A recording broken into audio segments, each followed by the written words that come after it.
Sa bawat silid-aralan, may mga pangalang kilala dahil sa talino. May mga pangalang inaalala dahil sa kabutihan. At may mga pangalang natatandaan dahil sa gulo. Ngunit, tanong ng pilosopiya, ang tao ba ay dapat husgahan batay sa etika o sa kanyang buong katauhan? Ito si Kath. Hindi perpekto, hindi rin masama.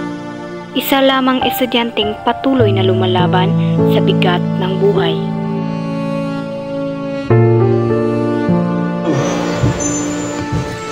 Good morning, Ma. Kath, ulit na naman. Umupo ka na.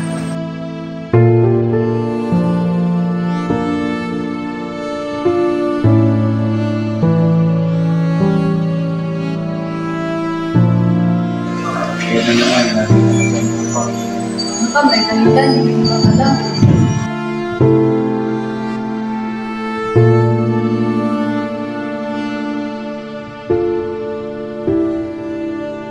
Ang tao ay parang aklat. Kung bubuksan mo lamang ang unang pahina, baka puro dumi at luhang nakasulat. Ngunit, kung patuloy mong babasahin, baka may matuklasan kang pag-asa sa susunod na kabanata.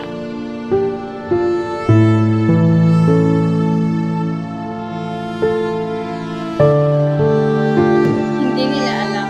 Walang pagkain sa langit. Walang kapayapaan. Paano ako makakapag-aral ng lahat? Saan ko ang problema?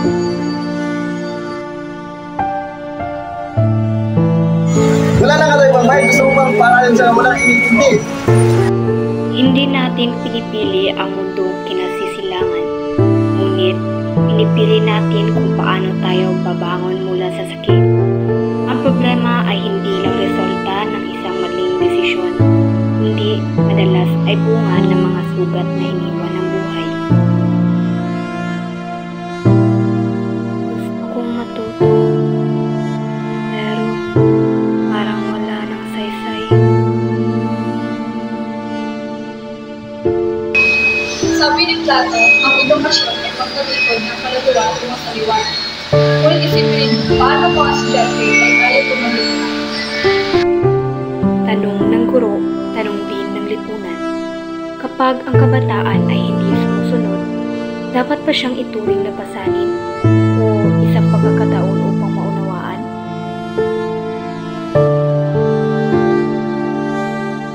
Hindi pa bayaan na bago kung ayaw, hindi bagsak. Baka hindi siya tumatanggi, baka kailangan lang niya ng gabay. At ikaw pa, ano sa tingin mo? Siguro, Ma. Hindi naman ayaw ng kaluluwa sa liwanag. Baka hindi lang niya nakikita pa. Kaya hihirapan ka pa, pero hindi ka lang problema. Naniniwala ka bang kaya mo magbago? Hindi ko alam, Ma. Lahat naman tingin nila wala na akong pag-asa. Kapag ang isang tao'y paulit-ulit na hinuhusgahan, dumarating ang oras na siya mismo'y maniniwala sa hatol ng iba. Ito ang panganib ng mga salita. Kapag ginamit para manakit, nagiging tanikala itong pumipigil sa pag-angat ng tao.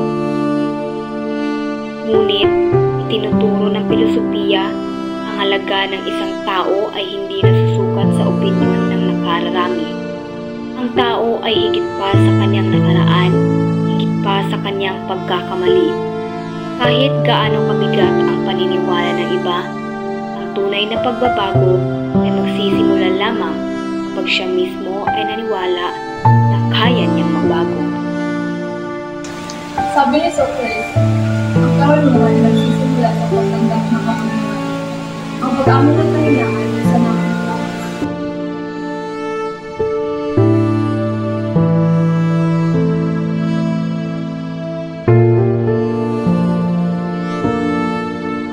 Ang tunay na pagbabago ay hindi agad dumarating. Ito'y mabagal, masakit at puno ng pagsubok. Ngunit, bawat maliit na hakbang ay tanda na ang tao ay hindi nananatiling bihag ng kanyang nakaraan. Ganda ang sagot mo kanina. Malalim ang paliwanag mo.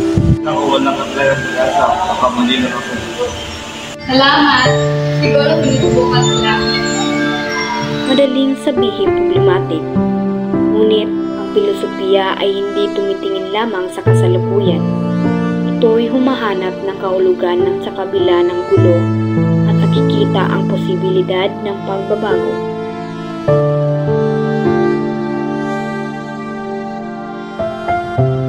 Bawat estudyante ay parang binhing itinanim. Maaaring mabagal ang pagtubo, ngunit kung bibigyan ng sikat ng araw at pag-unawa, darating ang araw na siya'y mamumunga. Ito ang kwentong hindi lang kay Kat, kundi sa ating lahat. Habang hinahanap natin ang kahulugan, pag-unawa at pagbabago.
Akala ko talaga, wala ka naman.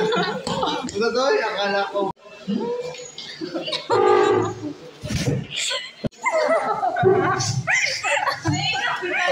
Ako, wala ka talaga pag-asa. Baka mali na ako. Ako talaga, wala na pag-asa. Nakita mo nun. Go! Go, uy! 1, 2, 3. Smile!